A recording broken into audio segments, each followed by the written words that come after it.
கனவுல வந்து பார்த்தீங்கன்னா மெய் மருந்து இப்படிப்பட்ட ஒரு தலைவர்லாம் வந்து இது இப்படிப்பட்ட தலைவர்லாம் அதிமுகவில் இருக்கிறாங்கன்னு சொல்லி பெருமையை அடைஞ்சிருப்பாரா நான் கேட்குறேன் அப்படின்னு சொல்லிட்டு ஒரு பாலியல் குற்றச்சாட்டு வருது, வீட்டுக்குள்ள வயசுக்கு வந்து குடிசை கட்டி வச்சுக்கிற பொண்ணையா கூட்டிட்டு வந்துட்டு ஒரு மனிதர் பேசுகிற போது அந்த மனிதர் தலைவருக்கான சகல தகுதிகளையும் இழந்து விடுகிறார். நான் வந்து முதலமைச்சர் வந்து கனவு சொல்கிறாரு, நான் வந்து நயன்தாரா சொல்லுவேன், நயன்தாரா கேட்பேன், கொடுத்துருவாரான்னு சொல்லி கேட்குறாருல.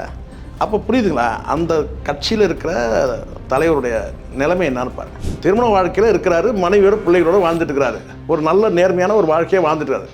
திருமணத்துக்கு முந்தைய வாழ்க்கையில் வந்து பார்த்தோன்னா அது காதல் இருந்திருக்கலாம், காமம் இருந்திருக்கலாம். இங்கே எல்லாரையும் அப்படி போட்டு நீங்கள் ஜல்லிச்சிங்கன்னா ஒருத்தன் கூட தேர மாட்டான். எது ஒன்று காதலில் விழுந்திருப்பான் இல்லை காமத்தில் விழுந்திருப்பான். நீங்களே எங்கேயோ விழுந்திருக்கீங்கன்னு தெரியுது உங்கள் முகத்தை பார்க்கும்போது. உங்கள் வாழ்க்கையில் திருமணத்துக்கு முன்னாடி, திருமணத்துக்கு பின்னாடி நான் கொச்சப்படுத்த மாட்டேன், என் தம்பி தான். திருமணத்துக்கு முன்னாடி இந்த காதல் கீதல் ஏதாவது இருக்கா, இருந்திருக்குமா? இந்நாள் பாராளுமன்ற உறுப்பினர், அப்படியே பொங்கி எழுபவர் அப்படிலாம் நினச்சோம். முதலமைச்சர் ஸ்கீமில் போய் எதை போய் கேட்குற தெரியல உனக்கு. இது ஒரு முதலமைச்சர் ஸ்கீமில் இது கனவுகளை சொல்லுங்கள், அது ஒரு ஸ்கீம் சொல்கிறாருன்னா அந்த ஸ்கீமில் போயிட்டு நீ நயன்தாரா கேட்குறனா உன் டேஸ்ட் எவ்வளோ கேவலமாக இருக்குது, அதை பற்றி பேசுவியா நீ? சார் கல்யாணம் சொல்கிறாங்க நடிகைகளை இழுத்து சார் பேசுகிறாங்க.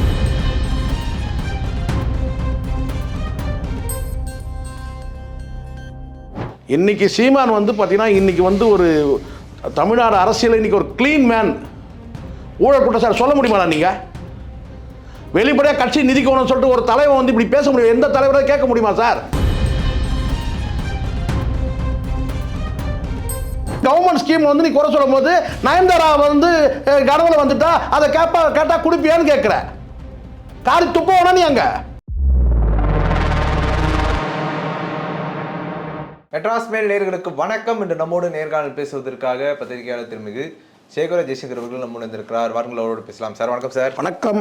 சார், அதிமுகவினுடைய பேராசிரியர் கல்யாணசுந்தரம் அவர்கள் வந்து சமீபத்தில் நடந்த ஒரு மக்கள் மன்றத்தில் பேசும் பொழுது சீமான் அவர்கள் பழைய காலத்தில் பேசின ஒரு விஷயம், குந்த வச்ச பொண்ணையா நான் தூக்கிட்டு போயிட்டேன் அப்படின்னு பேசும்பொழுதே அவர் தலைவர் அப்படிங்கிறதுக்கான தகுதியை இழந்துட்டாரு அப்படின்னு கடுமையாக நாம் தமிழர் கட்சி விமர்சனம் பண்ணியிருக்காரு. எப்படி அதிமுகவில் வந்து ஒருத்தர் பேசினார்ல, அவருடைய சிவி சர்மா ஒரு கனவு தெரிவித்தார்ல, அந்த கனவுல வந்து பார்த்தீங்கன்னா மெய் மருந்து இப்படிப்பட்ட ஒரு தலைவர்லாம் வந்து இது இப்படிப்பட்ட தலைவர்லாம் அதிமுகவில் இருக்கிறாங்கன்னு சொல்லி பெருமையை அடைஞ்சிருப்பாரா நான் கேட்குறேன்.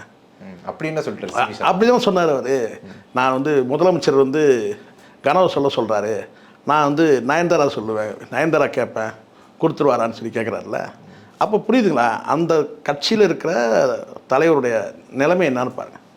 நான் வந்து இதை எதுக்காக மேற்கோள் காட்டுறேன்னா, ஒரு முடிஞ்சு போன விஷயம் சித்தார்த், ஒரு முடிஞ்சு போன விஷயத்த நீங்கள் ஒரு மனிதனை வீழ்த்தணும் என்பதற்காகவே நீங்கள் மீண்டும் மீண்டும் மீண்டும் மீண்டும் திருப்பி திருப்பி அதையே பேசுகிறீங்க.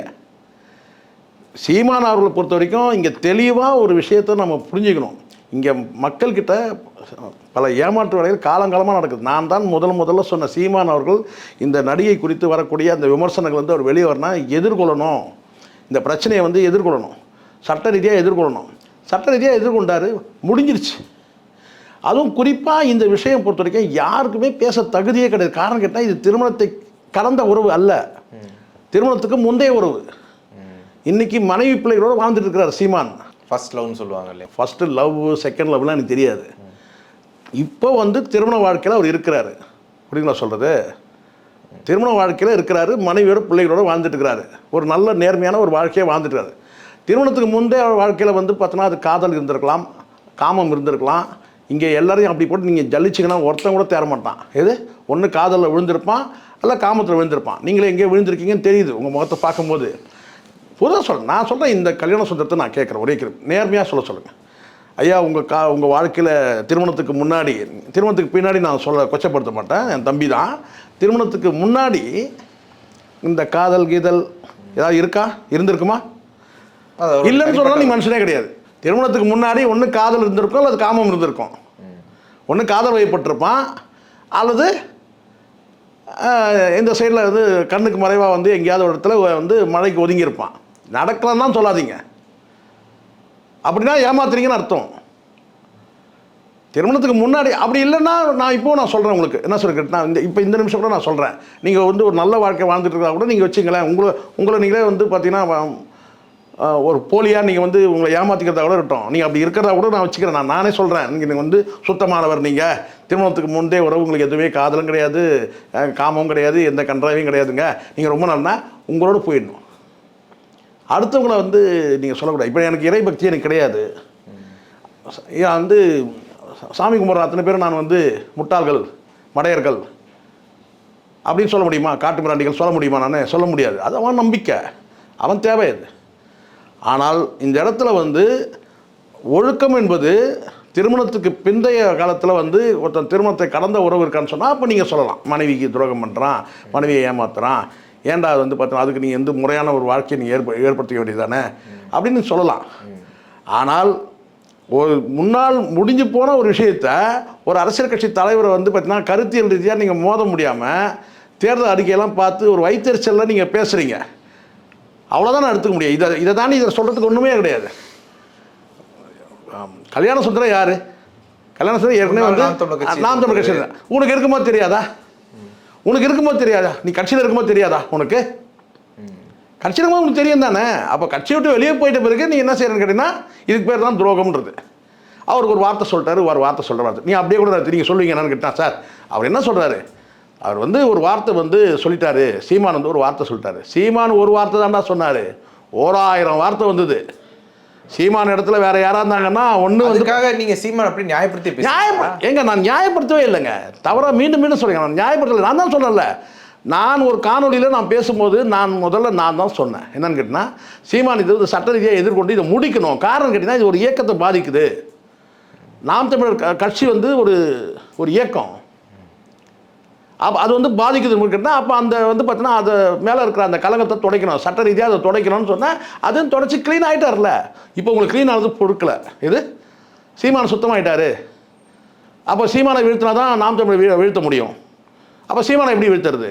அப்போ எடுக்கு தேஞ்சி போன ரெக்கார்டு மாதிரி திராவிட இயக்க ஊடகங்களில் பேசுகிறான்னா அவனுக்கு கொடுக்கப்பட்ட அசைன்மெண்ட் அஜெண்டா. நீங்களும் திராவிட இயக்கத்தில் தான் இன்றைக்கி இருக்கிறீங்க, நீங்கள் செய்யலாமா அந்த வேலையை? அவர் சொல்கிறாரு நாம் தமிழர் கட்சி தான் திமுக ஆதரவாக இருக்குன்னு சொல்லுங்க. திருப்பி சொல்லவே சொல்லக்கூடாதுங்க. திருப்பி நான் மீண்டும் கேட்டேன். ஏதாவது இதுக்கு முன்னாடி பிஜேபியோட பி டீம் நீங்கள் இப்போ வந்து திமுகவோட பி டீம் சும்மா இருக்குண்ணா. நானே சொல்கிற மாதிரிங்க, இன்றைக்கி நீங்கள் அதிமுகவில் இருக்கிறீங்க. அதிமுகவில் இருக்கிறீங்கன்னா அதிமுக எப்படிப்பட்ட கட்சின்னு உங்களுக்கு தெரியும். இப்போ சிவி சண்முகம் சொன்னது மட்டும் இனிக்குதா? கல்யாண சுந்தரத்துக்கு என்ன ஒரு கேவலமான டேஸ்ட்டு. நாம் கூட என்னமோ நினச்சிட்டோம், முன்னாள் சட்ட அமைச்சர், இந்நாள் பாராளுமன்ற உறுப்பினர், அப்படியே பொங்கி எழுபவர் அப்படிலாம் நினச்சோம்.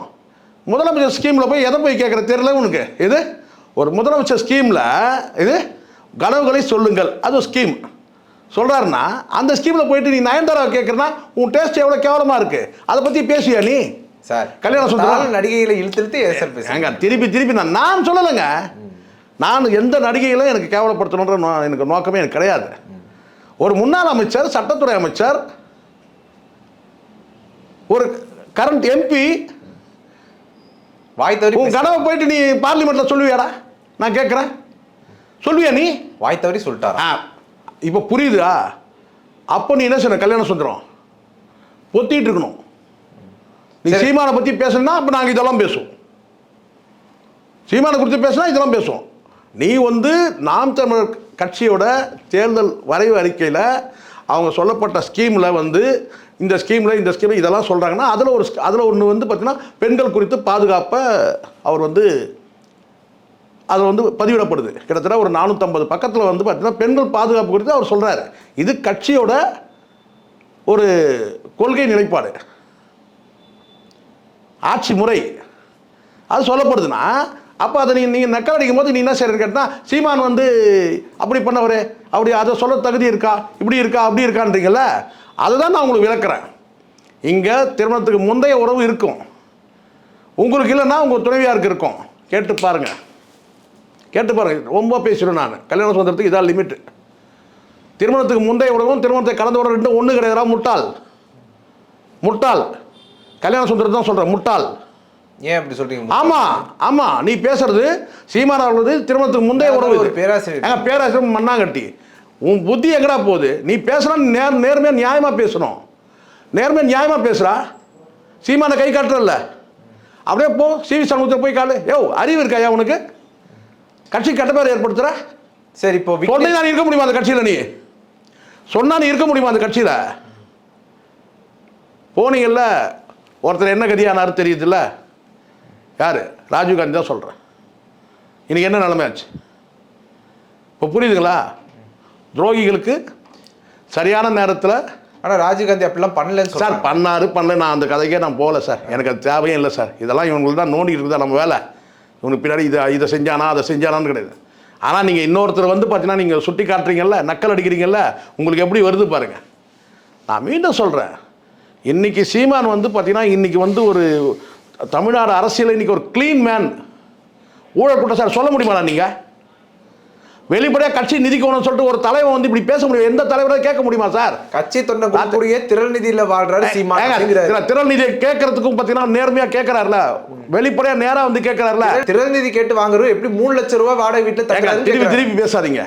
மீண்டும் பேசுகிறேன், இதெல்லாம் ஒரு பொருட்டே கிடையாது. இதெல்லாம் ஒரு பொருட்டா? 3 லட்ச ரூபா வாடகையில் இருக்கிறாரு, 2 லட்சம் வாடகை இருக்காரு சொல்லிட்டு 300 கோடி மாளிகையில் இருக்கிறவங்க என்ன சொல்லுவீங்க? அப்போ நான் கேட்குறேன், அவங்களுக்குன்னு ஒரு குடும்ப வருமானம்னு ஒன்று இருக்காத. அவர் என்ன ஒரு பொண்ணு எடுத்துருந்தா ரோட்டில் பிளாட்பாரத்தில் எடுத்துட்டாரு. முன்னாள் வந்து பார்த்தோன்னா அமைச்சர் காளிமுத்துவோட மகள். சும்மா அவங்களுக்குன்னு ஒரு சொத்து இருக்காதா? அவங்களுக்குன்னு ஒரு வருமானம் இருக்காதா? நான் கேட்குறேன். சும்மா இதெல்லாம் வந்து நீங்கள் உள்ளவங்க எப்படி வாடகை வீட்டில் தங்க திருப்பி ஏதோ அந்த வருவாய் சொத்து மூலமாக கிடைக்கிற வருவாய் கூட இருக்கட்டுங்க. இதெல்லாம் ஒரு பேச்சா? இது 3 லட்ச ரூபா வாடகை இருந்தார், 2 லட்ச ரூபா வாடகை இருந்தார். உனக்கு கூட தான் கட்சியில் போன உடனே வந்து பார்த்தீங்கன்னா ஒரு பதவி கொடுத்து கார் பங்களான்னு கொடுத்துட்டான். புரியுதுங்களா? நீங்களும் வந்து எல்லாத்தையும் நோண்டிட்டு போக முடியும் சார். இப்போ நம்ம இதெல்லாம் தப்பு. உங்களுக்கு சார் ஒரு கட்சி தலைவர் நேரடியாக வந்து திரள் நிதி கேட்குறாரு. நேரடியாக வந்து ஒரு வேண்டுகோள் வைக்கிறார். எந்த தலைவரும் அந்த மாதிரி கொடுத்துருக்காங்க? எல்லாம் அண்டர் கிரவுண்ட் டீலிங் நடக்குது. உண்மையா இல்லையா? ஏன்னா என்ன ஆண்ட கட்சிகள், ஆளுங்கட்சி, ஆண்ட கட்சி எல்லாம் வந்து அண்டர் கிரவுண்ட் டீலிங் நிறைய நடக்குது. சரிங்களா? வெளியே தர எந்த கட்சி தலைவர் நேரடியாக வந்து மக்கள்கிட்ட சந்தித்து எனக்கு திறன் நிதி கொடுங்கன்னு கேட்குறாங்க? இத்தனையும் நீங்கள் விமர்சனம் பண்ணுவீங்கன்னு தெரியும். ஆனால் அதே சீமானவர்கள் விக்னேஷ் அவர்களை பற்றி எதுவுமே சொல்கிறது இல்லை. விக்னேஷ் அவங்க குடும்பத்தார் சார் இதெல்லாம் நல்லா ஒன்று புரிஞ்சுங்க சார். இது இப்போ நீங்கள் அப்படி கேட்கறதுனால நான் சொல்கிறேன் சார். இன்டர்னலாக வந்து இதெல்லாம் கட்சிக்கு உள்ளே நடக்கிற விஷயங்கள் சார். இதெல்லாம் வந்து ஃபோட்டோ எடுத்து ப்ராட்காஸ்ட் பண்ணிட்டு போனாங்க. இது வந்து மதிமுகவில் வந்து பார்த்திங்கன்னா கிட்டத்தட்ட வந்து ஒரு 6 பேர் வந்து ஃபயர் பண்ணின்னு இறந்துட்டாங்க. இதே மாதிரி விக்னேஷ் மாதிரி ஒரு 6 பேர் இறந்துட்டாங்க. அந்த 6 பேர் குடும்பத்துக்கு வந்து பார்த்திங்கன்னா வந்து போகிற போக்கில் நீங்கள் விமர்சனம் பண்ணலாம். ஆனால் அந்த 6 பேர் குடும்பத்துக்கு வைகோ என்ன பண்ணார், ஏது பண்ணாருன்றது அவரை போய் கேட்டால் தான் தெரியும். அந்த கட்சியில் இருக்கிற நெருக்கமானவும் தெரியும். அந்த 6 குடும்பத்துக்கு செஞ்சாரா இல்லையான்னு யாராவது அவங்க வந்து புலம்புனாங்களா? எனக்கு எதுவும் செய்யலைன்னு ஏதாவது சொன்னாங்களா? இப்போ நீங்களே இப்போ விஜய் தான் எடுத்துங்களேன். இந்த விஜய் வந்து இப்போ இந்த ஒரு 441 பேர் இறந்துட்டாங்க. யாராவது ஒருத்தர் வந்து சாடுறாங்களா? விஜய் வந்து எங்களுக்கு எதுவுமே செய்யவே இல்லை ஏதாவது சொன்னாங்களா? இல்லை இதுக்கு முன்னாடி ஒரு 6 பேர் மாநாட்டில் இறந்தாங்க. அந்த குடும்பத்தில் இருக்கவங்க யாராவது வந்து பேசுனாங்களா? 6 பேருக்கு வந்து எங்களுக்கு எதுவுமே தரவே இல்லைங்கன்னு சொல்லிட்டு வெளிப்படையாக வந்து ஏதாவது பேசுனாங்களா? இல்லை அழுதாங்களா? இல்லை கண்ணீர் விட்டாங்களா? இல்லை விஜய் வீட்டில் போய் வாசலில் போய் நின்னாங்களா? இல்லை. புரியுதுங்களா? இது இன்டர்னலாக சில இதெல்லாம் நடக்கும் சார். அது தெரியாது. சீமான் வந்து ஒரு கொடுத்ததை வந்து பார்த்தீங்கன்னா ஒரு ஃபோட்டோ எடுத்து விளம்பரப்படுத்தினார்னா இதை நம்பி வந்து பார்த்தீங்கன்னா 4 பேர் வந்து அந்த மாதிரி தப்பான முடிவு எடுப்பான். சில ஊக்குவிக்கிற மாதிரி ஆகிடும். ஆனால் திரும்ப ஒரு முறை சொல்கிறாரு, ஒரு 2 பேர் வந்து கட்சி பதவிக்காக சண்டை போட்டு ஒருத்தர் வந்து இறந்துட்டார். சரிங்களா? அது கிட்டத்தட்ட மர்டர் ஆயிடுச்சு வச்சுங்க. அப்போ ஒரு தடவை பேசும்போது அவர் சொல்கிறாரு, இந்த மாதிரி உங்களுக்குள்ளே நீங்கள் இந்த மாதிரி நீங்கள் வந்து அடிச்சுக்கிறது நான் வந்து ரொம்ப வேதனையாக இருக்குது. எனக்கு பதவிக்காக நீங்கள் இந்த மாதிரி வந்து அடிச்சுக்கிற மாதிரி பண்ணுறது, இது மாதிரி பண்ணிங்கன்னா அந்த அந்த நிகழ்ச்சிக்கே நான் வரமாட்டேன், அந்த இறப்புக்கும் சரி இல்லை எதுக்குமே நான் வரமாட்டேன்னு சொல்லி கண்டிக்கிறாரு. தொண்டரில் கண்டிக்கிறாரு. வன்முறையில் ஈடுபடாதீங்க, இல்லை தற்கொலைகள் இந்த மாதிரி வந்து பண்ணிக்கூடாதுன்றத ஒரு தலைவராக கண்டிக்கிறாரு. அது மாதிரி இருக்குன்னா சில விஷயங்களை ஊக்குவிக்கக்கூடாதுன்றதுக்காக கூட பார்த்திங்கன்னா வந்து செய்யக்கூடிய விஷயங்களை வந்து வெளிப்படையாக சொல்ல மாட்டாங்க. செஞ்சால் அது இன்னொருத்தருக்கு வந்து ஒரு உதாரணமாயிரும், இன்னொருத்தர் ஊக்குவிக்கிற மாதிரி ஆகிடும்ன்றதுக்காக கூட அதை வந்து தெரிவிக்க மாட்டாங்க. ஆனால் இன்டர்னலாக வந்து பார்த்திங்கன்னா ஏதாவது செய்திருப்பாங்க, செய்யாமலாம் இருக்க மாட்டாங்க. ஸோ இது வந்து இதெல்லாம் ஒரு காரணமாக சொல்கிறீங்க பாருங்கள். நீங்கள் எதிர்க்கிறது எதை திரும்ப எதிர்க்கணும்? நீங்கள் சரியான வந்து பார்த்தீங்கன்னா வீரமுள்ள என்ன சார், நீங்கள் ஆம்பளையான்னு கேட்குறீங்க, ஆண்மகனான்னு கேட்குறீங்கன்றாங்கல்ல. வீரமுள்ள மனிதர்களாக இருந்தால் சீமானுடைய தேர்தல் அறிக்கையை வந்து விவாத பொருளாக எடுங்க. எது சில பேர் பேசுகிறாங்கல்ல, தமிழ் தேசியத்தை நேசிக்கிற ஒரு சிலர் கூட பேசுகிறாங்க, இது சாத்தியமா அப்படின்னு நான் சொன்னவொன்னே உங்களுக்கு ஐயநாதன் ஞாபகம் வருது இல்லை உங்களுக்கு? இல்லை அப்படி தானே நான் சொல்கிறது? சாத்தியம்னா சாத்தியமாக்கணும். சாத்தியம் சொல்கிறாரு பாருங்க, சரியான விஷயம் தெரியுது சார். ஆனால் இது சாத்தியம் ஆகாதுன்னு சொல்கிறீங்கல்ல, சாத்தியமாகறதுக்கான வழி வகைகள் என்ன? செயலில் நம்ம இறங்கணும். சாத்தியமாக்கிறதுக்கு என்ன வழி? சாத்தியமாகாதுன்றீங்க. ஆனால் சரியானது, ஆனால் சாத்தியமாகாது. சரியானதுன்றான். இந்த முறை வந்து பார்த்தீங்கன்னா வெற்றி எப்படி தேர்தல் அறிக்கைக்கு வெற்றி என்னன்னு கேட்டால் எல்லாரும் சொல்லிட்டான். மெயின் ஸ்ட்ரீம் பல ஊடகங்கள் எல்லாமே நீங்கள் எடுத்துக்கிட்டா நாம் தமிழோட வரைவு அறிக்கைன்றது வந்து பார்த்தீங்கன்னா கிட்டத்தட்ட வந்து ஒரு தமிழ் தேசியத்தை நேசிக்கக்கூடிய ஒரு புனித நூலாக இருக்குது. என் பார்வையில் நான் சொல்கிறேன், தமிழ் தேசியத்தை நேசிக்கக்கூடியவங்களுக்கு ஒரு புனித நூலாக இருக்குது இந்த நாம் தமிழுடைய இந்த வரைவு அறிக்கை. தான் ஒரு சின்ன கேள்வி எனக்கு வருது. என்னன்னா ஒரு வரும் கேள்வி, கல்யாணசுந்தரம் அவர்கள் சொல்றாரு சீமான் அவர்கள் எதையுமே சொந்தமா யோசிக்காம கூகுள்ல சர்ச் பண்ணி எல்லாத்தையுமே ஒப்பிக்கிறாரு. என்னங்க சிறுபலத்தனமா இல்லை? நான் கேட்குறேன், நீ ஒரு பேராசிரியர், நீ அப்போ நான் கேட்கட்டுமா, பேராசிரியர் எடுக்கட்டுமா, உன்னுடைய ஆதி அந்தம்லாம் எடுக்கட்டுமா? தேவையில்லை இதெல்லாம். நாமும் சொல்கிறேன்னு கேட்டேன், நீ என்ன புள்ளிங்க சொந்தமா யோசிக்க தெரியாது சொல்கிறேன். கூகுள்றது இன்றைக்கி வந்து எப்படி நம்ம லைப்ரரியில் போயிட்டு புத்தகத்தை எப்படி புரட்டுவோமோ அதே தான் சார் கூகுள். என்ன சார் நீங்கள் படித்தவங்க தானே, நீங்கள் அவன் தான் பேசுகிறான், சின்ன பையன் பேசுகிறான்னா நீங்களும் இது பண்ணுறீங்க. இன்றைக்கி கூகுள் அது மாதிரி தான் சார். நாங்களாம் லைப்ரரி தேடி ஓடணும் சார். காலையில் போயிட்டு மதியம் சாப்பாடு கூட இல்லாமல் அங்கேயே விழுந்து கிடப்போம். காலையில் போனோம்னா கன்னிமரா லைப்ரரி காலையில் போனால் சார் சாயந்தரம் 5 மணி ஆகிறது, மதியம் சாப்பாடு கூட அந்த நினைவு கூட இருக்காது. வந்து அவங்க வந்து அந்த இன்ஃபார்ம் பண்ணுற அந்த டைம் தான்.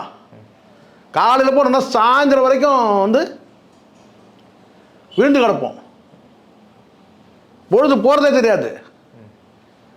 இன்றைக்கி வந்து அப்படி கிடையாது சார், உள்ளங்கையில் இருக்குது சார். டக்குன்னு ஒரு விஷயத்தை எடுக்கணுமா, இப்போ எடுத்துமா இல்லையா? அதோ கூகுளில் இருக்கிறதுலாம் கூகுளில் சர்ச் நூலக இதெல்லாம் படிப்பறிவு இல்லாத அரை வைக்கிறது தான் அப்படி பேசுவானுங்க. கூகுள்ன்றது என்ன? இன்றைக்கி எப்படி வந்து ஒரு புத்தகத்தை செலக்டிவாக போய் ஒரு புத்தகத்தை பல புத்தகத்தை தேடி எடுப்போம். இன்னைக்கு கூகுளில் போனால் சர்ச் பண்ணி எடுக்கிறோம், அவ்வளோதான். கூகுளில் பார்த்துட்டு சொல்கிறது இதெல்லாம் சிறுபுலத்தனமானது. கூகுளில் தான் யோசிச்சு சொல்லலாம்ல சார். திட்டங்களை பாருங்கள் சார். 5 மாநகரங்கள் உருவாக்கப்படுன்றது அதை பற்றி பேசுங்க. குடியரசுத் தலைவருக்கு நேரடியாக வந்து வாக்கு செலுத்துகிற முறை அதை பற்றி பேசுங்க. எவ்வளோ விஷயங்கள் பேச வேண்டிய விஷயங்கள் இருக்குது. அதில் சாத்தியமா 5 மாநகரங்கள் உருவாக்க எப்படி சாத்தியமான? சீமான் அவர்கள் சொல்றது சரி, ஆனா சீமான் அவர்கள் சொல்றதையே ஒன்றிய அரசு ஏத்துக்கணும்ல. இது நான் சொல்றேன், இது அதிகார வந்து வரம்புக்கு உட்பட்டது. ஆனால் ஒரு அரசியல் கட்சியோட கனவு சார் இது. அரசியல் கட்சியோட கனவு சொல்லக்கூடாதா? கனவு சொல்றது கூட அதிகாரம் ஒன்றும் சொல்லி கேட்பீங்களா நீங்க? ஒரு அரசியல் கட்சியோட கனவு அது, கனவு திட்டம் அது, அதை சொல்லாமே. அதை நீங்க கற்பனைன்னு சொல்றீங்க. ஐயா அதான் கற்பனைங்கிறாரு, அது அவருடைய கற்பனை, இது கற்பனை அல்ல. ஒரு தமிழ் தேசியத்தின் கனவு, அவ்வளோதான். போகிற போக்கில் இந்த லெஃப்ட் ஹேண்டில் டீல் பண்ணுற மாதிரி பேசிட்டு போகக்கூடாது. ஒன்று வாங்குங்க, முழுமையாக படிங்க. ஒரு என்ன சொன்ன அரசியல் வெறுப்பு பார்வையில் பார்க்கக்கூடாது. சீமான் மீது உங்களுக்கு வெறுப்பு இருக்குது, நாம் தமிழர் கட்சி மீது உங்களுக்கு வெறுப்பு இருக்குது. நாம் இந்த மாதிரி ஒரு கட்சியில் இல்லையன்ற அந்த ஏக்கம் இருக்குது. அது கல்யாண சுந்தரத்துக்கு இருக்கலாம், புரியுதா சொல்கிறது? இப்போ அங்கே போய் மட்டும் என்ன காலை இருந்தவருக்கு அந்த இது சார் இருந்தது இல்லை. நான் இப்போ அதுதான் தப்பு. நீங்கள் இருந்துட்டீங்க ஏற்கனவே. நீங்கள் இதே ஐயநாதன் இருந்தது. இப்போ யாராவது மாற்று கட்சியில் இருக்கிற எவனாவது விமர்சிக்கிறானா சார்? திமுகவில் இருக்கிற வந்து நாம் தமிழர் கட்சியோட இந்த தேர்தல் அறிக்கையை பற்றி யாராவது விமர்சிக்கிறாங்க? திமுகவில் இருக்கிற இல்லை அண்ணா திமுகவில் இருக்கிறவங்க யாராவது விமர்சிக்கிறாங்களா? ஏன்னா அவங்களோட கவனிக்கவே அப்படி கிடையாது. இவங்க வந்து இங்கிருந்து போன நபர்கள். ஐயநாதனும் நாம் தமிழில் இருந்து விலகின நபர் தான். கல்யாண சுந்தரம் இங்கேருந்து விலகிற நபர் தான். நான் சொல்கிறேன், நாம் தமிழில் நான் மெம்பர் கிடையாது, மெம்பர் ஆகணும் அவசியம் கிடையாது. பல கட்சிகள் மெம்பர் ஆகலாம், ஆன்லைனில் மெம்பர் ஆகி அதை நான் சீட்டை வாங்கி வச்சு நாட்கள் நக்கி பார்த்துக்கிறான். திமுக அண்ணா திமுகவில் மற்ற கட்சிகளெல்லாம் வந்து மெம்பர்ஷிப், இங்கே மெம்பர்ஷிப் தேவையில்லை. ஆத்மார்த்தமாக மெம்பர் ஆனாலே போதும். ஆத்மார்த்தமாக மெம்பர் ஆனது தான் இங்கே வந்து லட்சக்கணக்கான பேர், 35 லட்சம் பேர். அப்போ இங்கேருந்து நீங்கள் விலகி போன நீங்கள் தான் குறை சொல்லிட்டு இருக்கிறீங்க. நான் மீண்டும் கூட சொல்கிறேன், குறைகள் இருக்கா, குற்றங்கள் இருக்கா, ஸ்ட்ரைட்டாக சொல்லு, யாராக இருந்தாலும் சொல்லுங்கள். ஆனால் முதுகில் குத்துறீங்க பார்த்தியா வந்துட்டு, இது கற்பனை. யார் ஐயா இது கற்பனை. கல்யாண சுந்தரம் அவர்கள் பேசும்போதெல்லாம் இடும்பாவன் கார்த்தி அவர்கள் அமைதியாக தானே இருந்தார். இப்போ அந்த இடத்துல நான் இருந்தேன்னா நான் போக போகிறதில்ல வச்சு. இந்த மெயின் ஸ்ட்ரீம் மீடியாலாம் என்னை வந்து கூப்பிட்டு சரிச்சு விட்டாங்க, என்னை கூப்பிட்றதில்ல. வேணான்ட்டேன். தயவுசெய்து நான் மெயின் ஸ்ட்ரீம் மீடியாலாம் காலை வைக்க மாட்டேன், வேண்டான்ட்டேன். எனக்கு உடன்பாடே இல்லை. அங்கே நான் இருந்தேன்னா கல்யாண சுத்தரத்தை 2ஆக கிழிச்சிருப்பேன். 2ஆக கிழிச்சு தனியாக இந்த ஒரு துண்டு நீ எடுத்துகிட்டு போ, இந்த ஒரு துண்டு இந்த நடத்துகிறவர் யாருப்பா, இந்த நிகழ்ச்சி நடத்துகிறவர், இந்த அவர் கையில் ஒரு துண்டு, நீ மீதி துண்டு நீ எடுத்துகிட்டு போ. கல்யாண சுத்தரம் 2ஆக கிழிச்சிருப்பேன். நீங்கள் போகிறப்ப அங்கே வந்து நம்ம குறை சொல்ல முடியாது. இடும்பவனம் கார்த்திகை நம்ம குறை சொல்ல முடியாது. முதல்ல அந்த அண்ணன் நொண்ணன் பேசுறதே எனக்கு பிடிக்கல. முதல்ல கல்யாண சுந்தரம் விமர்சிக்கும் போது பார்த்தீங்கன்னா தூக்கி போட்டு அடிக்கலாம், அடா விடான்னு. நீங்கள் அண்ணன் நொன்னீங்கன்னா அதான் நடக்கும். அங்கே பேசும்போது நீ என்ன செய்யணும், அண்ணன் என்ன அதெல்லாம் பேசாதீங்க, அதெல்லாம் என்ன அண்ணன் இதெல்லாம் அண்ணன் உன் அண்ணனை தான் வந்து பார்த்தீங்கன்னா அவன் பேசுகிறான். அப்புறம் அங்கே அண்ணன் உறவு இல்லை சபை நாகரிகம் கருதி அப்படி பேச. சபை நாகரிகம் எதிரி எந்த ஆயத்தை எடுக்கணும்னா அந்த ஆயத்தை எடுக்கணும். உங்கள் தலைவனுக்கு வந்து பார்த்தீங்கன்னா அவன் வந்து ஒரு கீரல் போடுற நீ விடலாமா? நீ அங்கே தூக்கி போட மிதிக்கணும். அவன் அங்கே கல்யாண சுந்தரமாக இருக்கட்டும் எவனாக இருக்கட்டும், அவன் தனி மனித தாக்குதல் பண்ணுறான் சார். தேர்தல் அறிக்கையை பற்றி நீ பேசு, அதுதான் அங்கே வந்து கண்டென்ட். நீ தேர்தல் அறிக்கை விட்டு நீ தனிநபர் தாக்குதல் கொடுக்குற, அந்த தனிநபர் தாக்குதல் நீ சொல்லக்கூடிய அந்த சப்ஜெக்டை முடிஞ்சு போன விஷயம். அது பேசலாம், ஆனால் வந்து மேடையில் போய் அவர்கிட்ட போய் ரொம்ப சத்தமாக சண்டையாக போய் பேசுறது அது சார். சண்டையாக பேசல சார், நீங்கள் பதில் பேசும்போது அடிக்கணும் சார். பதில் பேச நான் அதெல்லாம் அடிச்சுப்பேன் எடுத்து. சிவி சண்முகம் டேஸ்ட் என்னடா டேஸ்ட்னு கேட்டிருப்பேன் நான். அந்த கட்சியில் நீ இருக்கிற, நீ சீமானை குறை சொல்லக்கூடிய நீ வந்து பார்த்தீங்கன்னா தகுதி இல்லைன்ற ஒரு வார்த்தை அவர் சொல்லிட்டாருன்ற ரைட். அது முழுக்க முழுக்க அது தனிப்பட்ட விவகாரம். ஆனால் ஒரு ஸ்கீம் வந்து கவர்மெண்ட் ஸ்கீம் வந்து நீ குறை சொல்லும் போது நயன்தாரா வந்து கனவுல வந்துட்டா அதை கேட்டால் குடிப்பியான்னு கேட்குற. காரி துப்போனா நீ அங்கே நீ எல்லாம் ஒரு தலைவர் உங்கள் கட்சியில் போய் நான் இருக்கிறேன் மானையனை விட்டுட்டு. இன்னொன்று சொல்கிறார் கல்யாணசுந்தரம் அவர்கள், நாம் தமிழர் கட்சியில் பாலியல் குற்றவாளி ஒருத்தரை வந்து கட்சியில் வச்சுருந்தாங்க சார். அவர் வந்து எல்லா ஸ்கூல் குழந்தைகளை பாலியல் பலாத்காரம் பண்ணாரு சொல்லட்டும். ஆனால் அதிமுக ஆட்சியில் இருந்தப்போ சிபிஐ நடவடிக்கை கூட யார் மேலாலும் எடுங்க சொன்னாங்க. நல்லா புரிஞ்சுக்கணும், ஒரு ஆட்சி இங்கே தான் நீங்கள் வந்து இந்த இடத்துல தான் பிடிக்கணும். எங்கே பிடிக்கணும், இந்த இடத்துல பிடிக்கணும் நியாயமாக ஏற்கனவே. முழுக்க முழுக்க அந்த பொள்ளாச்சி சம்பவம் வந்துக்கிட்டுனா ஆட்சி நிர்வாகத்தினோட குறைபாடு. அதில் சம்பந்தப்பட்ட நபர்கள் எல்லாம் யாருன்றது எல்லாருக்கும் தெரியும். ஆட்சி நிர்வாகத்தில் சம்பந்தப்பட்ட நபர்கள் அல்லது உறவினர்கள், அப்படி தான் செய்தி. இது பொள்ளாச்சி விஷயம். இது வந்து ஒரு கட்சியில் ஒரு உறுப்பினராக இருக்கலாம், அவன் தனிப்பட்ட முறையில் இந்த கிரைம் அவன் பண்ணுறான். இதுக்கும் கட்சிக்கும் எந்த தொடர்பும் கிடையாது. ஆனால் அதில் வந்து அப்படி கிடையாது. அதில் சம்பந்தப்பட்ட நபர்கள் கட்சியை சார்ந்த அல்லது கட்சிக்கு வேண்டப்பட்ட நபர்கள் நேரடியாக நம்ம சொல்ல முடியும். ஏன்னா அதிகாரத்தில் உள்ளவங்களுடைய பிள்ளைகள்லாம் பேசப்பட்டாங்க, உங்களுக்கு தெரியும் நினைக்கிறேன், அதெல்லாம் இருந்தது. ஆனால் இது வந்து ரெண்டாவது இன்னொரு விஷயம் கேட்டிங்கன்னா, அதை வந்து பார்த்தீங்கன்னா அதிமுக ஆட்சி காலத்தில் ஆட்சி அதிகாரத்தில் இருந்திருக்கும் போது அதுக்கு நீங்கள் பொறுப்பாளி ஆயிடுறீங்க. இங்கே நாம் தமிழர் அப்படி கிடையாது. இந்த கட்சியில் இருக்கிற ஒரு உறுப்பினர் அவன் தனிப்பட்ட முறையில் அதுக்கப்புறம் அவன் கட்சியில் இப்போ அவன் நீடிக்கிறான்னா சொல்லுங்கள். அந்த கட்சியில் தான் அவன் நீடிக்காம இது உயிரோடு இல்லையே சார். உயிரோடு இருக்கிறா இல்லை சார். மொத்தம் வந்து பார்த்தீங்கன்னா நடவடிக்கை எடுக்கிறாங்கல்ல, நடவடிக்கை எடுக்காமல் இல்லைங்க அவர் பாட்டு அவர் இருக்கட்டுங்க அப்படின்னு அந்த மாதிரி இருக்கா? இவர் சொல்லக்கூடிய குற்றச்சாட்டு என்னன்னு சொல்லுங்கள். இவர் என்ன குற்றச்சாட்டு சொல்கிறார்? நீங்கள் நாம் தமிழர் கலகப்படுத்தணுன்றதுக்காக நீங்கள் சொல்கிறீங்கல்ல, அந்த குற்றச்சாட்டில் அவர் என்ன சார் சொல்கிறாரு? கட்சியிலேயே வச்சுருந்தாங்க சார், கட்சியில் வச்சுருந்தாங்க, நடவடிக்கைலாம் எடுக்காமல் இருக்க மாட்டாங்க. அது வந்து பார்த்தீங்கன்னா நீங்கள் வந்து இதே அதிமுக பரபரப்பாக பேசப்படும். ஒரு கட்டத்துக்கு மேலே வந்து பாருங்கள், நீங்கள் நேரடியாக வந்து சில குற்றச்சாட்டுகள் நீங்கள் சொல்கிறீங்கன்னா அதுக்கு வந்து பார்த்தீங்கன்னா சீமான் வந்து அதுக்கு விலக்களிப்பார். நீங்கள் நேரடியாக ஒரு குற்றச்சாட்டு சொல்கிறீங்க. இப்போ அது இருந்தீங்களா, இப்போ நீங்கள் எதுக்காக நேரடியான்றது நான் தப்பாக சொல்ல புரிஞ்சிக்கூடாது. நீங்கள் அந்தந்த சூழலுக்கு அந்த நேரத்தில் நீங்கள் சொன்னீங்கன்னா அதுக்கு பதில் கிடைக்கும். நீண்ட காலம் கழித்து வந்து பார்த்தீங்கன்னா இப்போ வந்து உங்களை சீமானை வந்து நீங்கள் நோண்டணும், இல்லை சீமானை வந்து சீண்டணும், இல்லை நாம் தமிழர் கட்சியோட தேர்தல் அறிக்கையை வந்து நீங்கள் வந்து கலங்கப்படுத்தணும், இல்லை ஏதாவது ஒன்று பேசணுன்றதுக்காக இப்போ அந்த சப்ஜெக்ட் எடுக்கக்கூடாது. இப்போ புரியுதுங்களா? இதுதான் இங்கே வந்து வீழ்த்தத்துக்கான ஒரு உறுதியாக எடுக்கிறது, இந்த மாதிரி விஷயங்களை எடுத்து பேசுறது. அந்த விவகாரம் வந்து இப்போ நீங்கள் சொல்கிறீங்க என்னன்னு கேட்டால் அதிமுக ஆட்சியில் வந்து எது நடந்தாலும் நாங்கள் வந்து நடவடிக்கை எடுத்திருக்கேன். ஒரு குற்றம் நடந்த பிறகு நடவடிக்கை எடுக்கிறது வேற. ஒரு குற்றம் நடந்த பிறகு நடவடிக்கை எடுக்கிற நடக்கிறதுக்கு முன்னாடி அது தடுக்கணும். நடத்தினவங்க யார்? முட்டாள் சொல்கிறா, இதுதான் பெரிய வீராதி வீரன்ல. அந்த குற்ற சம்பவத்தில் யாரெல்லாம் வந்து குற்றம் சாட்டப்பட்டாங்க, முன்னாள் அமைச்சர்களுடைய பிள்ளைகள்லாம் குற்றம் சாட்ட பேசுவியா நீ சொல்லுவியா உனக்கு அந்த தைரியம் இருக்கா? முதல்ல பொள்ளாச்சி சம்பவத்தையும் எங்கேயோ வந்து பார்த்தீங்கன்னா நாம் தமிழர் கட்சி நிர்வாகி பண்ண அந்த குற்றத்தையும் ஒன்றா வந்து சமப்படுத்தி பார்க்காத. புத்திசாலியும் கிடையாது. நாங்கள் உன்னோட வந்து புத்திசாலி தான். நான் கேட்குற ஒரே கேள்வி பதில் சொல்லு.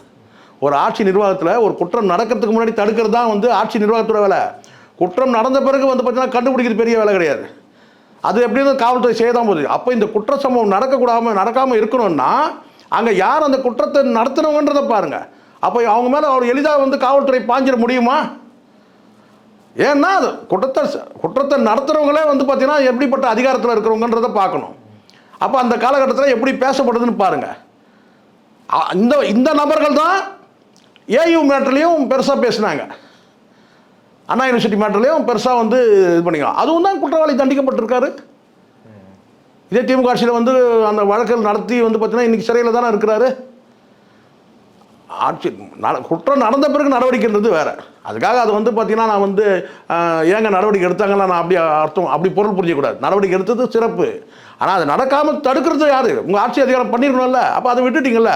அதை விட்டுட்டு நான் தமிழ் கட்சியில் வந்து ஒரு நிர்வாகி வந்து இதை பண்ணிட்டா அது பண்ணா, இது ஒரு பெரிய இயக்கத்தில் பெரிய இயக்கத்தில் இருக்கிற லட்சக்கணக்கான தொண்டர்கள் இருக்கும்போது எல்லாரும் பின்னாடியும் ஒவ்வொருத்தரும் சுற்றிட்டு இருக்க முடியாது.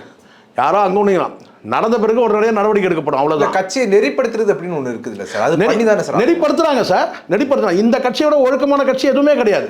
அதுக்கு ஒரே சான்று வந்து பார்த்தீங்கன்னா அவங்க நடக்கக்கூடிய கூட்டங்களை பாருங்க, எவ்வளோ ஒழுக்கமாக நடக்குதுன்னு பாருங்க. அதை தான் நீங்கள் பார்க்கணும். ஒவ்வொரு இப்போ சமீபத்தில் நடந்த மாநாடு கூட எடுத்துங்க. யாராவது ஒருத்தர் வந்து குவார்டர் பாட்டில் ஓப்பன் பண்ணி உட்காந்தானா எங்கேயாச்சும் மூலையில் காட்சியை காட்டிட்டு பார்ப்போம்? கிடையாது, அந்த மாதிரி நடக்கலை. அதனால் இதெல்லாம் வந்து போகிற போக்கில் உங்களுக்கு வந்து குறை சொல்லணுன்றதுக்காக சொல்கிறது தான்.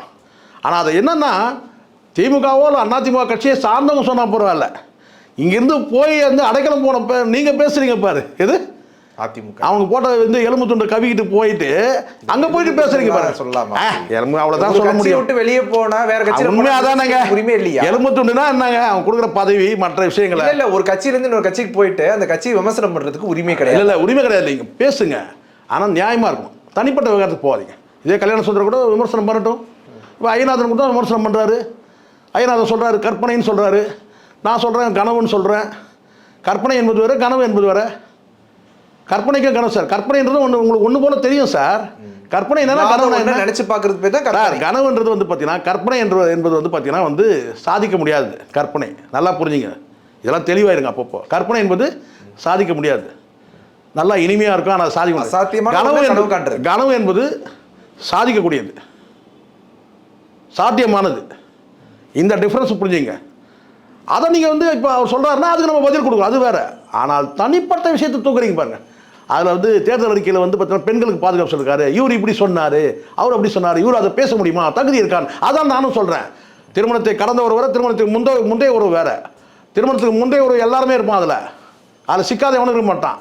இல்லை நான் ரொம்ப யோகியன்னு சொன்னால் பக்கத்தில் இருக்கிறவங்க கேட்டு பாருங்கள், அவ்வளோதான். உங்களுடைய நேரத்தை ஒதுக்கி எங்களோட கருத்துல பந்தமைக்கு மிக்க நன்றி சார். நன்றி சார்.